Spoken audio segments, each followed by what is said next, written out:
அஸ்ஸலாமு அலைக்கும் வரஹ்மத்துல்லாஹி வபரகாத்துஹு. அல்ஹம்துலில்லாஹ்.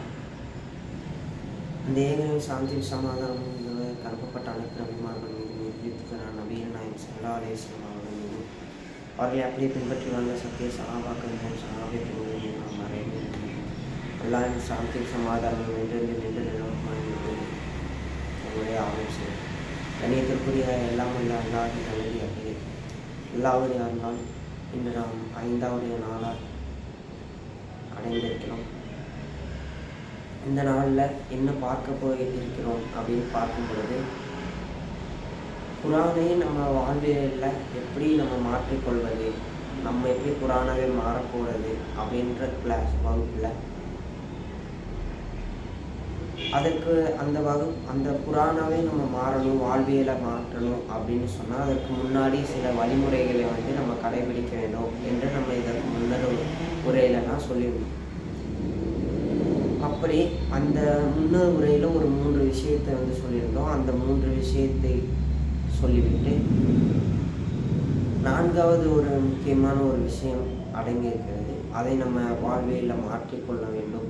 அதனை நம்ம செயல்படுத்தும் மூலமாகத்தான் இன்னும் நம்ம குரானை நம்ம வாழ்வியலில் சுலபமாக நம்மளால் மாற்ற முடியும் என்ற அடிப்படையில் இந்த உரை அமைய இருக்கிறது. அதன் அடிப்படையில் இதற்கு முன்னாடி உள்ள 3 அந்த விஷயம் என்னென்ன அப்படின்னு பார்த்தால், இந்த குரானை நம்ம அணுகுவதற்கு முன்பு நம்ம கிட்ட எதுவுமே இல்லை, இப்படின்னா தாழ்மையிலும் நம்ம அந்த குரானோட முன்னாடி நீ தான் எல்லாமே தெரிந்ததாக இருக்கிறது என்று அந்த குரானை அந்த எண்ணத்தோட நம்மகிட்ட எந்த ஒரு அந்த அறிவும் எதுவும் இல்லை என்ற அடிப்படையில் நம்ம அணுகும்போது அந்த திருமறை குரானுக்காக நம்ம முழுசாக அதற்கு முன்னாடி நம்ம பணியக்கூடியவர்களாக நம்ம இருக்க வேண்டும் என்பதை முதலாவதாக நம்ம சொல்லியிருக்கோம். 2வதாக என்ன அப்படின்னு பார்த்தால், முடிவில்லாமல் அந்த குரானை நம்ம அணுகக்கூடியவர்களாக நம்ம இருக்க வேண்டும். எப்படி முடிவில்லாமல் நம்ம அணுகிறது அப்படின்னு பார்த்தா, ஒரு குரானை நம்ம அணுகுவதற்கு முன்பு சில விஷயங்கள் இதுதான் சொல்ல வருது என்பதை போல நம்ம ஒரு எண்ணத்தை மனதில் நினைத்தவர்களாகவும் நம்ம மூளையில் சிந்தித்தவர்களாகவும் என்ன செய்வோம், இப்போ ஒரு வசனத்தை ஆரம்பிக்கிறதுக்கு முன்னாடி இதுதான் சொல்ல வந்துருச்சு அப்படின்னு சொல்லி நம்ம நினைத்தவர்களாக நம்ம இருப்போம். அப்போ அதுலேருந்து நம்ம வெளியே வரக்கூடியவர்களாக இருந்து எப்படி ஒரு புது விஷயங்களை நம்ம கற்றுக்கொள்வதற்கு முன்பு எந்த ஒரு அடிப்படையுமே எதுவுமே தெரியாதவர்களாக அந்த விஷயத்தை நம்ம அனுபவர்களாக நாம் இருக்கிறோமோ, அதே போல் இந்த திருமறை குரானையும் ஒவ்வொரு வசனத்தையும் நம்ம முன்னாடி படித்திருந்தாலும் படிக்காவிட்டாலும் அணுகுவதற்கு முன்பு எந்த ஒரு எண்ணமும் எந்த ஒரு சிந்தனையும் இல்லாமல் அதனை இப்படி தான் சொல்ல வருது என்பதை நீங்கள் முன்பே கவனத்தில் கொள்ளாமல் அதனை நீங்கள் படிக்கும் பொழுது அதிலிருந்து பெறக்கூடிய அந்த நன்மையும் அதிலிருந்து பெறக்கூடிய படிப்பினையும் ஏராளமானதாக நமக்கு கிடைக்கக்கூடியதாக இருக்கும். அப்படி அந்த 2வது விஷயமாக நம்ம அதை சொல்லணும். அதே போல் 3வது விஷயம் என்ன, இப்போ திருமறை குரானை எடுத்தாச்சு, அதை படிக்கிறோம். அந்த படித்ததை நம்ம எப்படி செயல்படுத்தக்கூடியவர்களாக இருக்கிறோம் என்பது முக்கியமான விஷயம். எல்லாருமே ஒரு விஷயத்தில் இறங்கிடுவாங்க. ஆனால் இறங்குற அடுத்த செகண்ட் பார்த்திங்கன்னா ஒரு 2 நாள் 3 நாள் அதை கடைபிடிக்கக்கூடியவர்களாக இருப்பாங்க. அதை 4வது நாள் 5வது நாள் அப்படியே சோர்வு அடையக்கூடியவர்களாகவும், அதே போல் அதனை ஒரு பொருட்டாக எடுத்துக்கொள்ளாமல் அதை அப்படியே பொழுதுபோக்காக விடக்கூடியவர்களாகவும் ஆகிடுறாங்க. அப்படியே அந்த ஒரு நிலைமை வந்து விடாமல் அதை உடனே அதை செயல்படுத்தக்கூடியவர்களாகவும் இருக்கக்கூடியவர்களாக இருக்க வேண்டும் என்பதை 3வது ஒரு விஷயத்தை நம்ம சொல்லிடணும். இப்போ அதனுடைய 4வது விஷயம், அதனை தொடர்ந்து நம்ம இந்த உரையில் என்ன பார்க்க போகிறோம் அப்படின்னு பார்த்தா, இறைவன் தன்னுடைய திருமறை குரானில் சொல்லி காமிக்கிறான். 29வது அத்தியாயத்தில் 69வது வசனத்தில் எல்லாம் சொல்லி காமிக்கிறான். யார் ஒருவர் ஜிஹாத் என்பதை செய்கிறாரோ அவருக்கு அந்த பாதை நம்ம காமிச்சு கொடுத்துருவோம் அப்படின்னு இறைவன் சொல்லி காமிச்சுக்கிட்டான். இப்போ ஜிஹாத் என்று நம்ம சொல்லும் பொழுது எதனை ஜிஹாத்னா என்ன அப்படின்னு சொல்லுவோம் பார்த்தா, ஒரு விஷயத்துடைய ஆழத்தில் நம்ம சென்று அதனுடைய டீப்பாக நம்ம புரிந்து கொள்ளக்கூடியவர்களாகவும் அறிந்து கொள்ளக்கூடியவர்களாக இருக்கிற ஒரு நிகழ்வை தான் அது சிந்தனை மூலமாக எடுத்துக்கொண்டாலும் சரி, ஒரு செயல் வடிவில் நம்ம எடுத்துக்கொண்டாலும் சரி, எல்லாத்துக்கும் ஒரு அடிப்படைன்னு ஒரு ஆழம் வந்து ஒரு இடத்துல இருக்கும். அந்த ஆழம் வரைக்கும் நம்ம சென்று நம்ம வந்து கற்றுக்கொள்கிறோமா, புரிந்து கொள்ளக்கூடியவர்களாகவும் அறிந்து கொள்ளக்கூடியவங்க இருக்கிறோமா என்பதை பார்ப்பது தான் ஒரு ஜிஹாத் என்பதை வந்து அல்லாஹ் தன்னுடைய திருமறை குர்ஆனில் வந்து சொல்லிக்கலாம். அப்படி இந்த திருமறை குர்ஆனில் ஜிஹாதை பற்றி ஏன் இந்த இடத்துல வந்து நம்ம சொல்லி காமிக்கிறோம் அப்படின்னு சொன்னால், ஒரு விஷயத்தை இப்போ திருமறை குர்ஆனையே நம்ம எடுத்துக்கொள்ளும் பொழுது அதனுடைய இந்த 3 விஷயங்களை வந்து நம்ம ஃபாலோ பண்ணிட்டு அதனுடைய ஆழத்திற்கு நம்ம செல்லக்கூடியவங்களா இருப்போம். சும்மா ஒரு மேலோட்டமாக ஒரு திருமறை குர்ஆனில் உள்ள ஒரு வசனத்தை வந்து எடுத்து அதனை படித்துவிட்டு இதுதான் இறைவன் சொல்ல வரான் என்று நம்ம மேலோட்டமாக சென்று விட்டோம் என்று சொன்னால் நம்ம மேலோட்டமாகவே தான் இருப்போமே தவிர அதனுடைய ஆழத்திற்கு வந்து நம்ம செல்ல முடியாது. உதாரணத்திற்கு என்ன, இப்போ நம்ம எத்தனையோ பேர் வந்து நீச்சல் அனைத்தையும் வந்து கற்றுக்கொண்டு இருக்கக்கூடியவர்களாக இருப்பதை வந்து நம்ம பார்க்கிறோம். சில பேருக்கு வந்து நீச்சல் தெரியாது. அப்போ அந்த நீச்சல் தெரியாதவங்களுக்கும் நீச்சல் தெரிந்தவர்களுக்கும் உள்ள வித்தியாசம் என்ன அப்படின்னு பார்த்தா, அவங்க வந்து வெறும் காலை நினைத்து கொள்ளக்கூடியவர்களாக மட்டுமே தான் இருப்பாங்களே தவிர, ஏன்னா அதனுடைய கரையில் எவ்வளோ தண்ணி வருதோ அதை மட்டும்தான் அவங்க காலால் நினைப்பாங்க. ஆனால் அவங்களுடைய முழு உடம்பு அவங்கள நினைவு வேண்டும் அப்படின்னு சொன்னால் அவங்க இன்னும் உள்ள அதிகமாக சென்றால் மட்டும்தான் அவங்களுடைய நல்லா டீப்பாக செல்லும் பொழுது தான் அந்த நீச்சலுடைய தன்மையை வந்து அதிகரிக்கக்கூடியதாகவும் முழு உடம்பையும் நினைக்கக்கூடியவர்களாகவும் இருப்பாங்க. அப்போ அப்படி இருக்கும் பொழுது சும்மா கரையோரமாக இருந்து கொண்டு காலை நினைத்தவர்களாக இருந்தோம் அப்படின்னு சொன்னால் நம்ம ஒரு வாரத்திற்கு குளிக்காமல் இருக்கிறோம் அப்படின்னு சொல்லும் பொழுது வெறும் காலை மட்டும் நினைத்தால் மட்டும் போதுமா? அப்போ பக்கத்தில் யாராவது வரணுமே, அப்படி யாருமே வந்து அருகில் வரமாட்டாங்க. ஏன் அப்படி சொன்னால் அதனுடைய ஸ்மெல் எல்லாம் வந்து அதிகமாக இருக்கும். அப்போ நம்ம வந்து குளித்தா மட்டும்தான் நம்ம சுத்தத்தை பற்றி இறைவன் எப்படி சொல்லி காமிக்கிறான். இறைவன் வந்து தூய்மையை மட்டும்தான் விரும்பக்கூடியவனாக இருக்கான். அதனால தான் என்ன சொல்கிறோம், சுப்ஹானல்லாஹ் என்று நம்ம சொல்லக்கூடியவனாக இருக்கும். அப்போ அப்படிப்பட்ட தூய்மையை வந்து இறைவன் விரும்பும் பொழுது அந்த ஆழத்திற்கு நம்ம செல்ல வேண்டும் அப்படின்னு சொன்னால் அந்த ஆழத்திற்கு நம்மளால் எப்படி செல்ல முடியும்? நம்ம கரையிலிருந்து கொஞ்சம் கொஞ்சமாக உள்ளே சென்று கொண்டே இருக்கும் பொழுது தான் அந்த ஆழத்தை வந்து நம்ம அடையக்கூடியவங்களாக இருக்க முடியும். அப்போ நம்ம மேலோட்டமாக இருந்து கொண்டு அப்படியே நம்ம காலை நினைத்தவர்களாக அப்படியே சென்றுவிட்டோம் என்று சொன்னால் அதனுடைய அருமை வந்து நமக்கு தெரியாமையே நம்ம இடத்துல இருந்து அதை சென்று கொண்டு இருப்பதை வந்து நம்மளாலே பார்க்க முடியும். அப்போ இந்த திருமறை குர்ஆனை வந்து நம்ம அணுகும் பொழுது அந்த திருமறை குர்ஆனில் டீப்பாக உள்ள இறைவன் என்ன சொல்லியிருக்கிறான் அப்படின்ற ஒரு விஷயத்தை வந்து நம்ம ஆழமாக புரிந்து கொள்ள வேண்டும் என்று சொன்னால் அதற்கு முன்னாடி சில முயற்சிகளை வந்து நம்ம செயல்படுத்தக்கூடியவங்களாக இருக்கணும். சும்மா ஒரு நாளைக்கு ஒரு குர்ஆன் வசனத்தை எடுத்து படித்தோம், இதிலிருந்து நம்ம ஒன்றுமே புரிந்து கொள்ளவில்லை என்று சொன்னால் யாருக்குள்ள நஷ்டம் அந்த இடத்துல ஏற்படுது? நமக்குள்ள அந்த நஷ்டம் தான் அந்த நாளில் வந்து நம்ம சென்று கழியக்கூடியவர்களாக அந்த இடத்துல இருக்கோம். சும்மா ஒரு நாளில் எழுந்தோம், ஒரு குர்ஆனை வசனத்தை படித்து அதிலிருந்து ஒரு படிப்பினை கூட நம்மளால் பெற முடியவில்லை என்று சொல்லும் பொழுது அந்த நாளில் வந்து நம்ம ஒரு விஷயத்தை கூட கற்றுக்கொள்ளவில்லை என்பதை வந்து நம்ம கவனத்தில் கொள்ளக்கூடியவர்களாக நம்ம இருக்கணும். அப்போ எப்படி அந்த ஒரு விஷயத்தை வந்து நம்ம பெற்றுக்கொள்ள முடியும் அப்படின்னு பார்த்தா அதற்குண்டான எஃபெக்டை வந்து நம்ம போட்டே ஆகணும். எப்படி போடுறது அப்படின்னா, ஒரு குர்ஆன் வசனத்தை ஒரு டைம் படிக்கும்பொழுது ஒரு விஷயம் வந்து நமக்கு புரிய வரும். அதே போல் திரும்ப அந்த வசனத்தை நம்ம படித்தோம் அப்படின்னு சொன்னால் அதுலேருந்து பல படிப்பினைகளை வந்து நம்மளால் பெற்றுக்கொள்ள முடியும். அப்போ அந்த அடிப்படையில் வந்து நம்ம ஒரு குர்ஆன் வசனத்தில் வந்து அணுகும் பொழுதோ அதனை படிக்கும் பொழுதோ எதுவாக இருந்தாலும் சரி அதில் வந்து நம்ம எஃபெக்டை போட்டு முழு முயற்சியில் ஈடுபட்டு அதனுடைய ஆழம் வரைக்கும் சென்று என்னதான் இறைவன் சொல்ல வந்திருக்கிறான் என்பதை வந்து கவனத்தில் கொண்டு அதனை வந்து நம்மளுடைய வாழ்வில் வந்து கடைபிடிக்கக்கூடியவர்களாக இருக்கு என்று சொல்லிவிட்டு அதனுடைய 4வது விஷயம் என்ன அப்படின்னு பார்த்தா, இறைவன் தன்னுடைய திருமறை குர்ஆனில் சொல்லி காமிக்கிற 16வது அத்தியாயத்தில் 98வது வசனம். அல்லாஹ் வந்து என்ன செய்யறான்னா நேராகவே ஆள் போகக்கூடியவனாக இருக்கா. கட்டளை வந்து இந்த இடத்துல வந்து சொல்லக்கூடியவனாக இருக்கா. நீ இதுதான் செய்தே ஆக வேண்டும் என்று சொன்னால் அதனை வந்து நம்ம செய்து தான் ஆக வேண்டும். அப்போ அதிலிருந்து மாற்றம் ஏதாவது இருக்கா, இதை செய்யாமல் இருக்கலாமா அப்படின்ற ஒரு வார்த்தைக்கே இங்கே இடமில்லை என்ற வகையில் இறைவன் தன்னுடைய திருமறை குர்ஆனில் சொல்லி காமிக்கிறான்.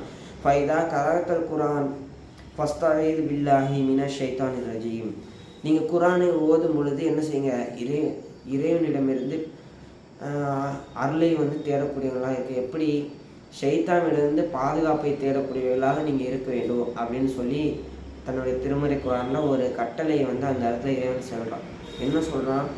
நீங்கள் ஒரு குரானை ஓதுவதற்கு முன்பு ஷைத்தானிடமிருந்து பாதுகாப்பை தேடிக்கொள்ளுங்க அப்படின்னு சொல்கிறோம்.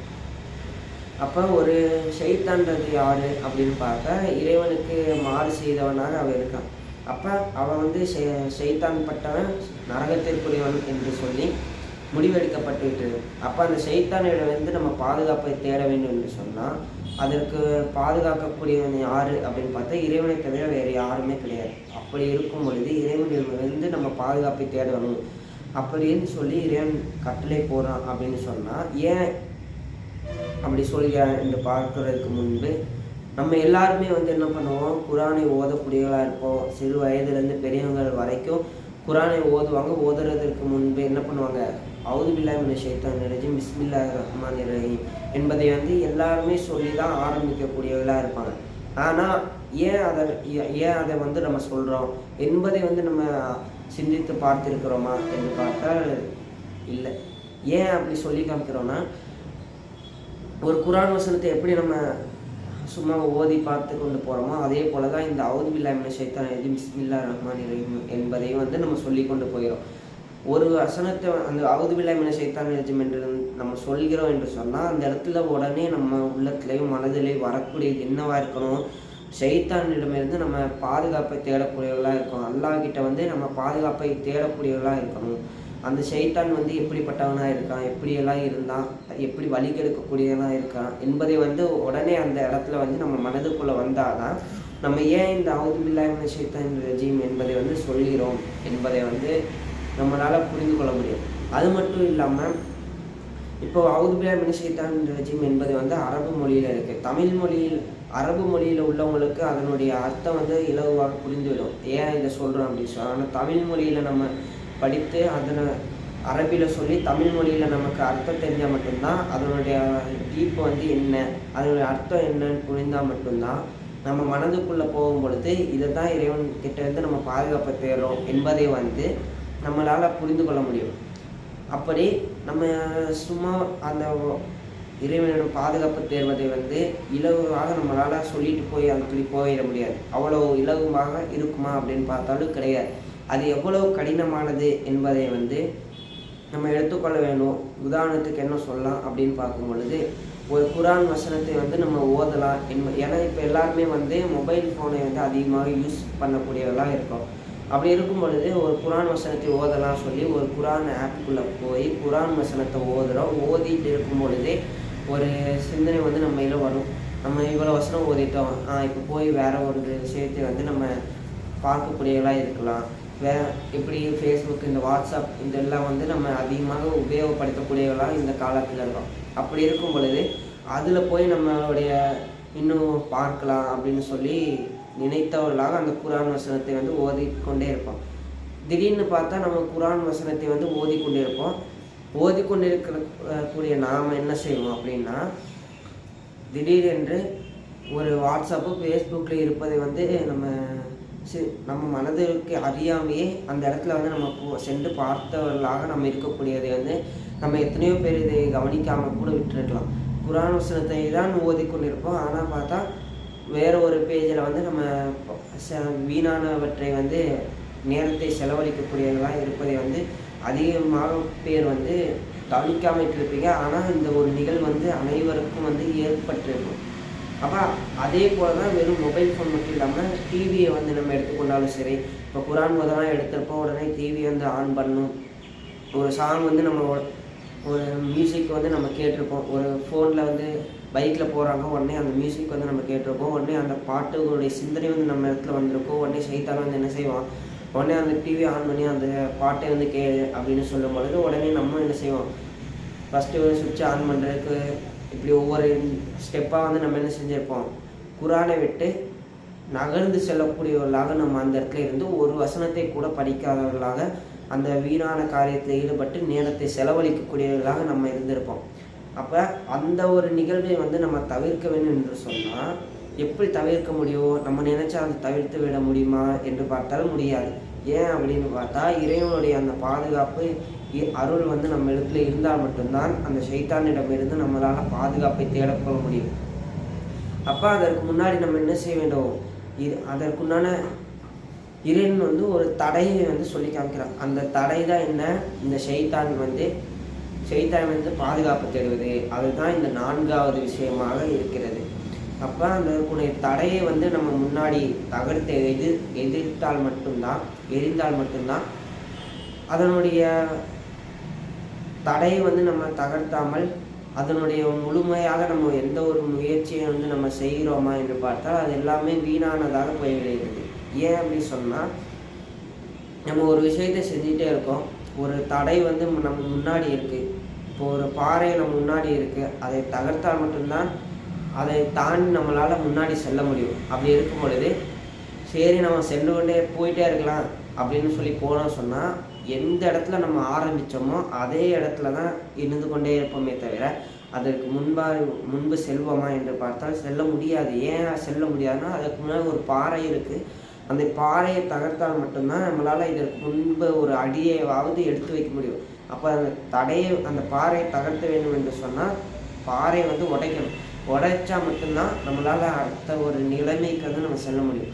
அப்போ அந்த அடிப்படையில் அதற்குண்டான தடையை வந்து எப்படி நம்ம ஃபேஸ் பண்ண முடியும் என்று பார்த்தா, அவுது பில்லாஹி மினஷ் ஷைத்தானிர் ரஜீம் என்பதை வந்து இறைவனிடம் நம்ம பாதுகாப்பை பெறக்கூடியவர்களாக, அந்த ஷைத்தானிடமிருந்து முழுமையாக நமக்கு பாதுகாப்பு கிடைக்க வேண்டும் என்று சொன்னால் யாரிடத்திலிருந்து நமக்கு கிடைக்கும் என்று பார்க்கும் பொழுது இறைவனிடத்திலிருந்து தான் கிடைக்கும்.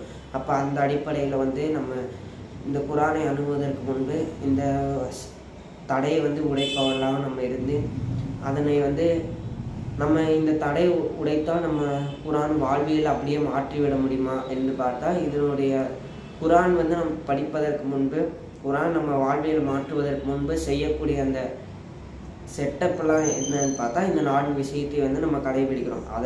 அப்புறம் தான் என்ன செய்யணும், நம்ம அந்த குரானை வந்து வாழ்வியலை வந்து மாற்றக்கூடியவர்களாக நம்ம இருப்போம். அப்போ அந்த அடிப்படையில் வந்து இந்த அனைத்தையும் வந்து நம்ம பார்த்தவர்களாக இந்த உரையில் பார்த்தோம். அப்போ இதற்கு அடுத்து வரக்கூடிய நாட்களில் இன்னும் பல்வேறு விஷயங்களை வந்து நம்ம அறிந்து கொள்ளக்கூடியவர்களாகவும் தெரிந்து கொள்ளக்கூடியவர்களாக இருப்போமா என்று சொல்லி இந்த உரையை நிறைவு செய்ய வாழ்ந்தவங்க நான் அல்ஹம்துலில்லாஹி ரப்பில் ஆலமீன். அஸ்ஸலாமு அலைக்கும் வரஹ்மத்துல்லாஹி வபரகாத்துஹு.